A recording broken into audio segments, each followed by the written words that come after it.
नमस्कार, मैं निधि विश्वकर्मा। कैसे हैं आप सभी लोग। मैं ईश्वर से प्रार्थना करती हूँ कि आप सभी लोग खुश रहें, स्वस्थ रहें और मस्त रहें। आपने एक कहावत तो सुनी होगी, जैसा खाए अन्न वैसा बने मन।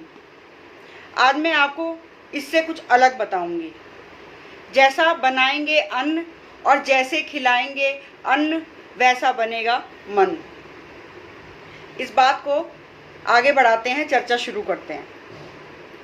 मेरे कहने का मतलब ये है कि हम जिस मन से, जिस भाव से और जिस तरह से खाना बनाते हैं और भूखे इंसान को खिलाते हैं या परिवार को खिलाते हैं या किसी जिसको भूख लगती है उसे खिलाते हैं, तो वो भोजन उसी प्रकार से उस व्यक्ति पर असर करता है। उसी प्रकार का असर उस व्यक्ति के पेट पर, मन पर, शरीर पर और उसकी जीवन पर जाता है। क्या आप जानते हैं कि पहले तपस्वी लोग या साधु लोग अपना खाना खुद बनाते थे? उसका कारण क्या था?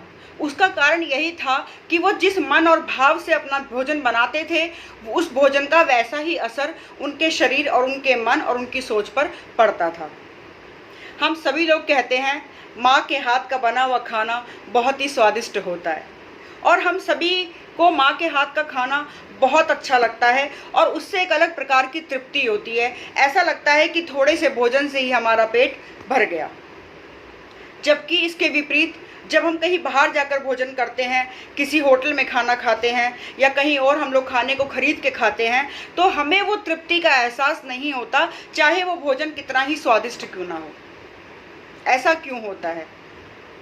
कभी सोचा है आपने? चलिए हम बताते हैं।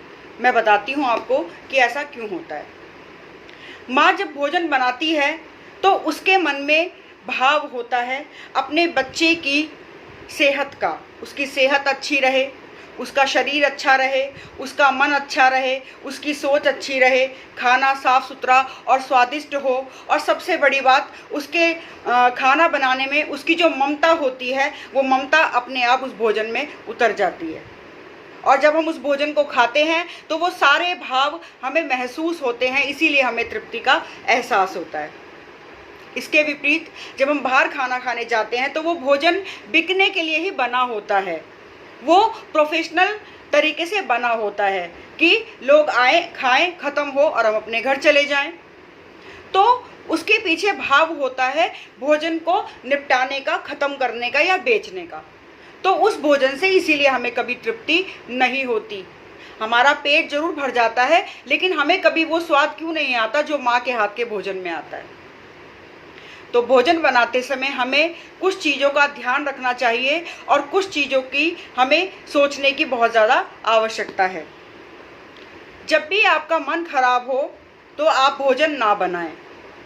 भोजन बनाते समय कभी क्रोध की भावना अपने मन में ना लाएं।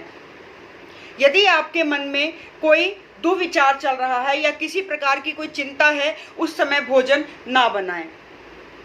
यदि आपके मन में कोई साजिश या षड्यंत्र चल रहा है, उस समय भोजन ना बनाएं। यदि आप दुखी हैं, आप स्वस्थ नहीं हैं, तो उस समय भोजन ना बनाएं, क्योंकि भोजन बनाने वाले का सीधा असर भोजन पर जाता है और जो व्यक्ति उस भोजन को ग्रहण करता है, उस भोजन का सीधा असर उस व्यक्ति पर जाता है। तो यदि आप क्रोध में खाना बनाएंगे तो खाने वाले के भोजन में क्रोध का भाव जाएगा।